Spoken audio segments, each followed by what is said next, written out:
dunia yang menganut demokrasi liberal pasti gaduh. Ulang, seluruh dunia yang menganut demokrasi liberal pasti gaduh. Dan kerusuhan dan segala Itu dibiayai US Congress, betul ya, Prof? Pakai boleh. Nah, dibiayai Kongres Amerika Serikat, tapi dibilang terlibat kerusuhan. National Endowment for Democracy funding by US Congress.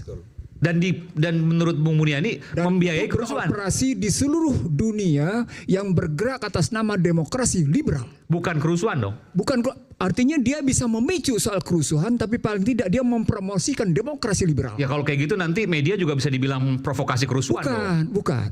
Itu nanti akan muncul pada berbagai aktivitas di beberapa tokoh. Karena dia tidak sendiri.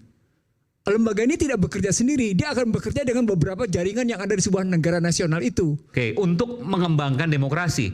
Untuk mengembangkan demokrasi liberal. Sama, ya apapun bahasanya ya, mengembangkan demokrasi. Liberal. Media kan juga mengembangkan demokrasi. Seperti acara ini kan mengembangkan demokrasi. Aiman, yang digagas oleh National Security Strategy of US 17 September 2002 adalah demokrasi liberal. Indonesia sejak 2004 hingga hari ini menerapkan demokrasi liberal. New National Endowment for Democracy yang dibiayai oleh US Congress dalam rangka itu hingga hari ini. Dan itu negatif? Tergantung Anda memandangnya. Kalau liberal ternyata membuat kerusuhan di mana-mana. Anda melihat bahwa hari ini Indonesia menganut demokrasi liberal? Seluruh dunia yang menganut demokrasi liberal pasti gaduh. Ulang, seluruh dunia yang menganut demokrasi liberal pasti gaduh. Dan sebentar. Dan karena itu, pidato Obama di Kairo 9 Juni 2009 berjudul The New Beginning minta maaf karena memaksakan demokrasi liberal di seluruh dunia. Dan Anda melihat Indonesia saat ini adalah demokrasi liberal? Demokrasi liberal. Jadi kalau tadi gaduh disebut oleh dan rawan rusuh. Sebentar. Yang disebut oleh Buniani tentang kriminalisasi itu disebabkan oleh pasal 6A ayat 2. Presiden dan wakil presiden gitu ya diusulkan oleh satu partai politik atau beberapa gabungan partai politik yang dipilih langsung dalam pemilihan umum. Apa dampaknya? Presiden adalah I am the law. Dan itu tunduk oleh DPR. Maka presiden bisa melakukan kriminalisasi, bisa melakukan politisasi, bisa melakukan komersialisasi. Dan itu dilakukan? Oleh? Presiden. Siapa? Siapa saja presidennya. Dari zaman? Dari zaman SBY sampai sekarang. Melakukan hal yang sama? Sama. Dia bisa melakukan politisasi, dia bisa melakukan kriminalisasi, dia bisa melakukan komersialisasi. Karena sistemnya begitu. Perhatikan baik-baik, itu sistemnya bekerja. Dan itu membuat I am the king, I am the law. Sistem. Oke, kita buka satu-satu. Bukti, Pak SBY misalnya apa? SBY memberlakukan Undang-Undang 2507. Penanaman modal bersifat bebas sehingga seorang Aiman sama dengan orang asing. Bukan soal kriminalisasi misalnya. Loh, kriminalisasi. Nah, ada kata I am the law dan presiden bisa melakukan kriminalisasi. Contoh? Zaman PSBY kriminalisasi apa? Terkena Habib Rizik.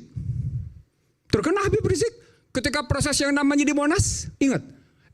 Habib Rizik masuk pada peristiwa Monas. Terkena. Padahal namanya bicara demokrasi, tapi terkena. Nah, situasi sekarang dengan Undang-Undang ITE berlaku apa yang disebut oleh yang namanya Washington Post sebagai civility war. Ulang, civility war.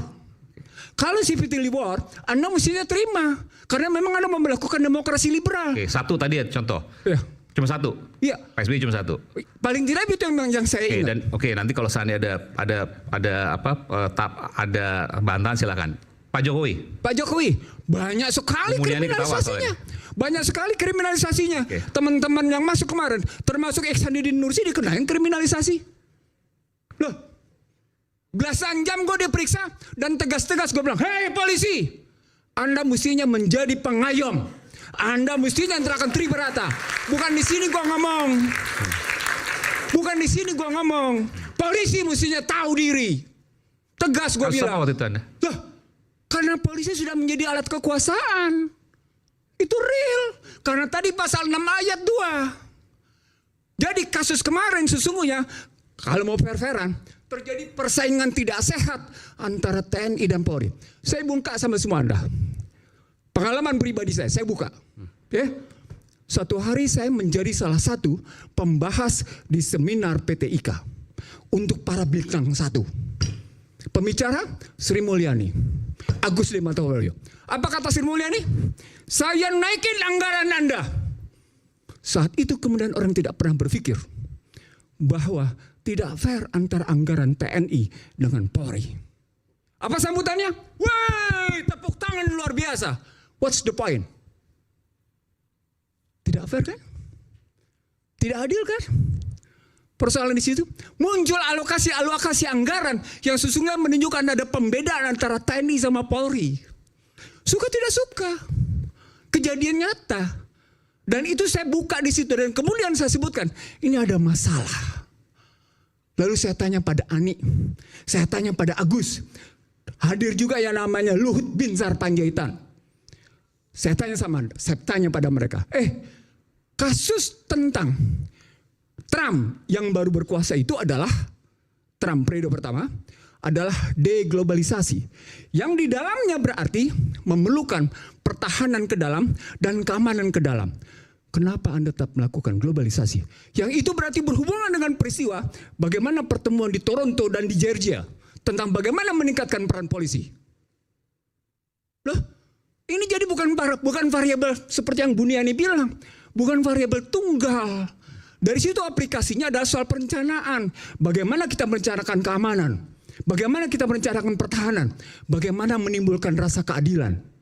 Yang itu kemudian tidak terjadi sejak yang namanya Indonesia mengidap demokrasi liberal.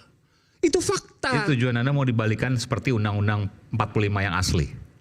Walaupun dia punya kekurangan, kewajiban kita adalah setia pada para pejuang pendiri bangsa dan bukan mengkhianatinya. Ini serius. Artinya